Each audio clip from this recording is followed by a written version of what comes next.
religious dignitaries, uh, the principal of the school, Mr. Parameshwaran, and the author of the book, Mr. Lukman Harris, and principals of schools, and um, students, and all the guests who are here. It is a great pleasure for me to have this opportunity to meet all of you and to share a few thoughts with you. Very beginning, I have to tell you, as Mr.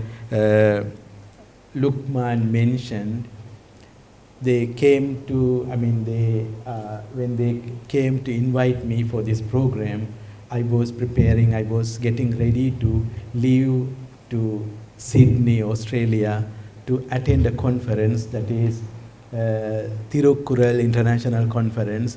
The fourth conference happened in Sydney, and I was the one who to deliver the valedictory session speech. So, and I shared with them I will not get a chance to prepare for the speech, so I'm doubtful whether I can do the justice. And both of them, they said, that's okay, that's totally fine, and you just come and share a few thoughts, that is enough for us. So I thank you, Mr. Lukman, and your friend who came to invite me, honoring me to come here to address this gathering. I'm so impressed to see the way the program goes on. The students are organizing. They are the people who, preside the program, and I'm so delighted to see students, come and share a few thoughts from all the 4 religions, and even to give a kind of review to the book. And that is, and I really appreciate the organizers for giving students to take the responsibility to do this program. When as I mentioned, I didn't have much time to look at the book. I just arrived yesterday morning, early morning. So I just read about the author, Lukman Harris, and I'm sure the students, he's an exemplary character. He has worked in different areas, and now living in UK. And meanwhile, he is doing something totally different from his professional life.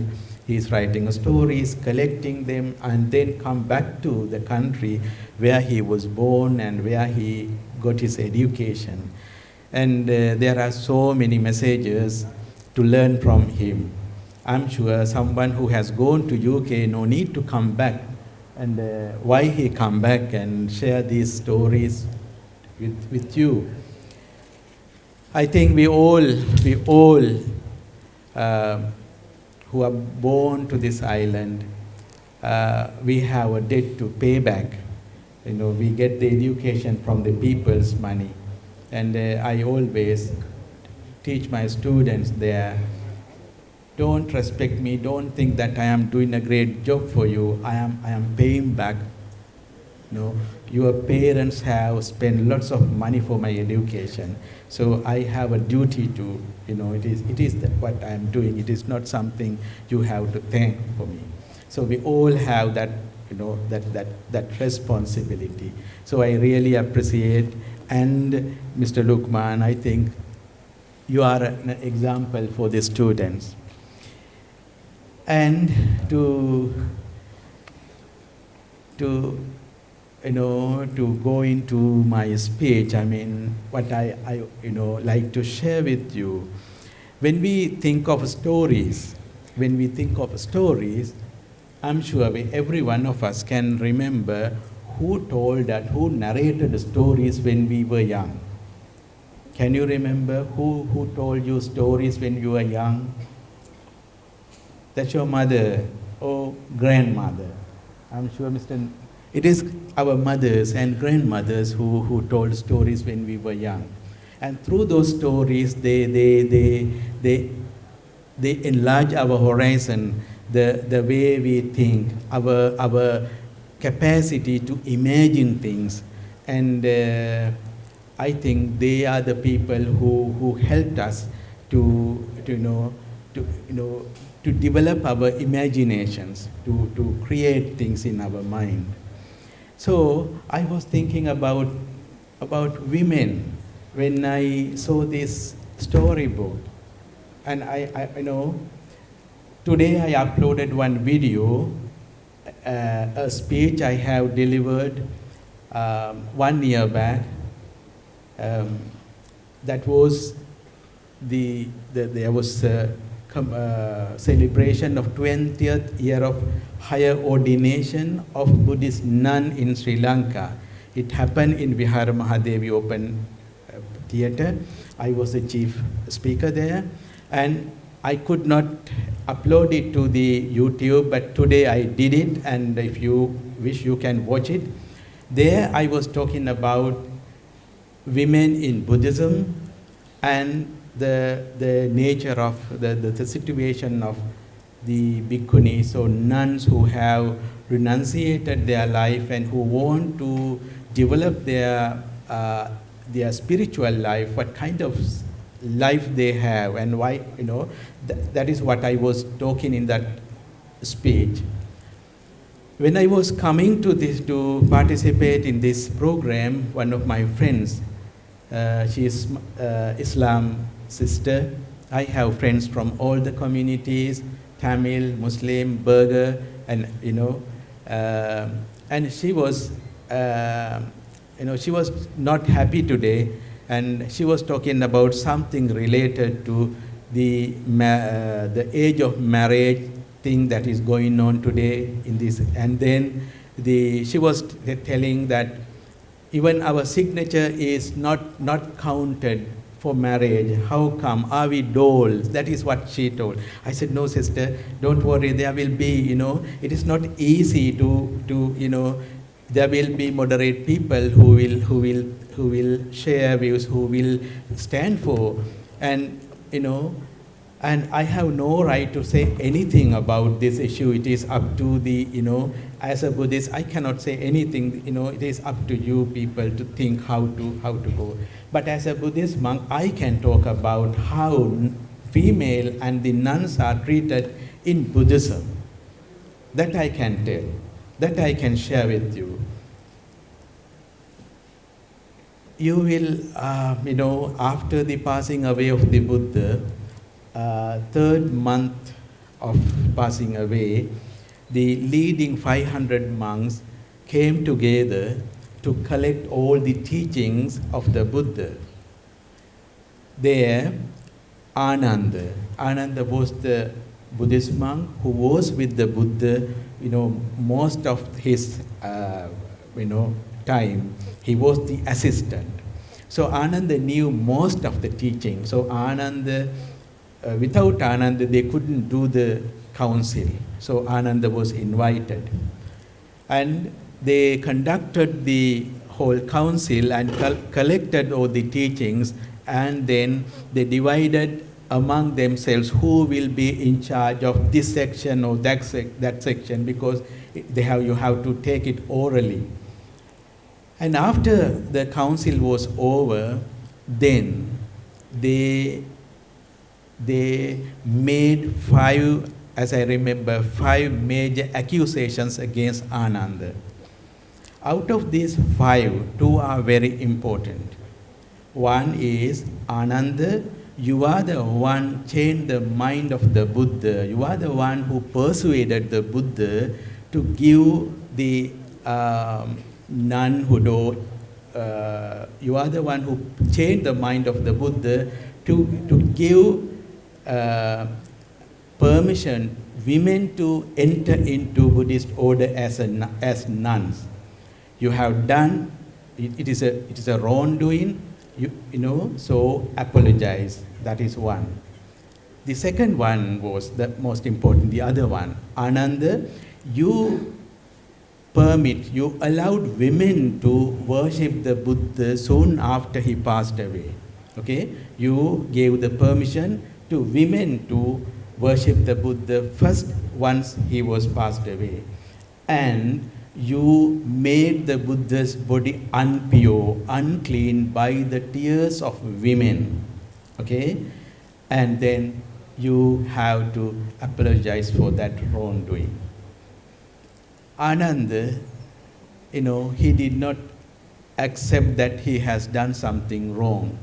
He said, if you say that it is wrong, since you are saying that it is wrong, I will apologize. Based on Buddha's teaching, no one can make such inhumane accusation. Women are not impure, women are not inferior to men according to Buddhism. Not only that, if you treat the way that record says, it is violence. Buddhism always stand for non-violence. The message says non-violence, and not only, even before the death, even before the risk of losing the life, you cannot use violence even for your own protection. Instead of using violence, better to choose to die. That is what comes in, there's a particular sutra called Kakachupama Sutra, or simile of double-handled sword. If you search this in the internet, you can find this sutta. There you can see, even to protect your life, you cannot use violence. That means if you use violence, then Buddha says, you are no more a follower of my message. If that is the message, how come, based on gender, someone accused, women, giving women access to be a nun, you have done something wrong. See, this has nothing to do with religion. As a whole, this society discriminates women. That is a fact. And such teachings has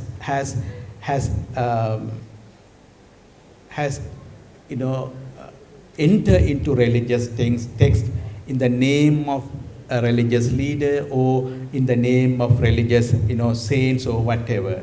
I don't think 500 arahant or enlightened people can make such allegation.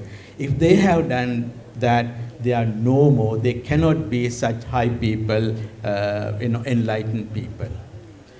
Very recently, before that, once Tamilini's book came. Tamilini was the political wing leader of LTTE, and Tamilini wrote her, biography, and after that, 10 shorter stories came. And once I got these books, I read the book, and I found it is so important. The message. I felt that if I could go and meet the writer, because the message comes, the vision come in that book is so important. I wanted to go and meet that person, but she was no more because of a cancer. She died. I wanted to organize a discussion program, so I invited people. I wanted to invite some female people to be in the panel to discuss this book. And there I understood there are very few women who can come and, there in our society, very few women are, capable to come and be a panelist. It was about a book written by women, but among women there are very few people to come and talk about the book. Very recently we had an interfaith dialogue program. There about 6-7 Maulavis were there, and 3 Buddhist monks, and few Christian priests, and few lay people. Believe me, there was a single woman, a single female in that dialogue program. And I asked, it is not asking, it is asking myself, where are women? Where are female people? 52% of the population are female. And in all our religions, we male people dominate our religion. We are the people who decide things. We are the people who come to discuss how to make peace. We are the people who created war and conflict. It is not women. And to discuss how to come out of, it is all male. It is not that we created, none of these male people have created this. This is what has come, traditionally, we were born into such a society, but we should not die in such a society. We should have, it is our duty to create more inclusive, more space for women to say their, utter their voice. And that is how we can make a peaceful or, where all the inclusive society, that is how we can create inclusive society. I think we all, I'm as a Buddhist monk, I share with you, the Buddhist nuns, now there are about, I think, more than 1,500 female who have become nuns. But they are not accepted, they are not given due recognition as nuns. And we go back to our, we try to find various excuses not to give that recognition. I'm sure this is common to all the religions. And we do not have to fight or get anger with someone, but to go into dialogue, go into, very amicable manner, talk with the people. And if we talk more and more, there will be a community who are very more aware about, and then we can make more and more inclusive society. And I think we are passing through a situation in our country. Again, we are going into kind of violent society.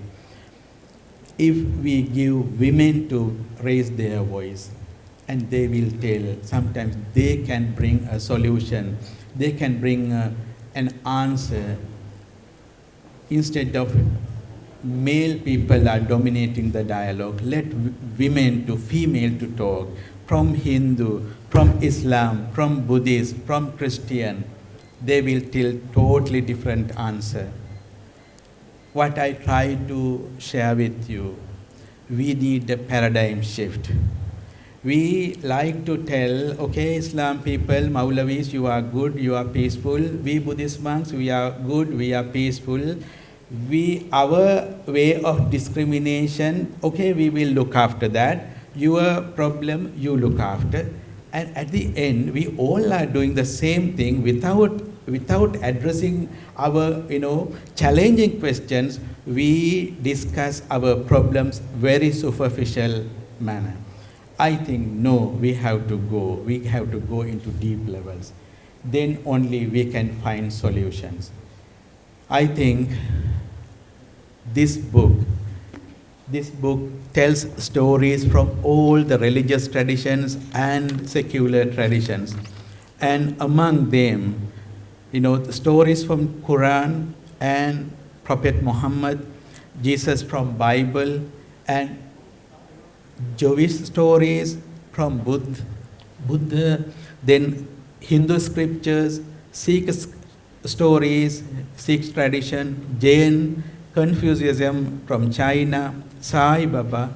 So, all the human traditions, all these stories, I am sure most of these stories have come down up till to us through mothers, through grandmothers. That is how these stories came, and major role is played by female. You are people, the future is with you, more children are here. And please think of, we can make a better Sri Lanka, better country, but we should not We should not limit ourselves to the dialogue that is created. We should go beyond that. We should think beyond those limits. Then only we can, then only we can think how we exercise violence. Without seeing that, I think we won't find solutions or lasting solutions to the problem that we face today. Thank you very much for inviting me to deliver this speech, and thank you very much, you all, for listening me very, very patiently. Thank you.